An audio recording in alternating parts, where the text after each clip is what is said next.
Kuma bayan ka san ni ce uwar gidan da zan baka abinci ka ci ka ji daɗi. Bana ka ba matsala. In ka gama cin nata sai ka ci nawa. Na yi abinci ko? Wani abincin nan ya yi mugun daɗi.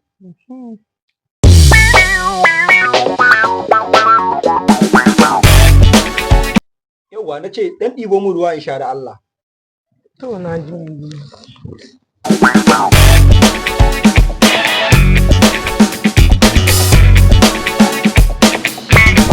Sun haiko ni dokar ruwa saboda idan na shigo cikin ɗaki yanzu su yi gulu mana su ban munafici su yi gusu dolo banza. Saboda munafinci mai gida. Ka san kawo ruwan ga aikin nawa ne kuma ka je ka aike ta ma. Amma ba abin da zan ce maka a gidan ga. Tunda kana shiga aiki na ba abin da zan ce maka. Ai za ka shigo ɗaki na ka same ni.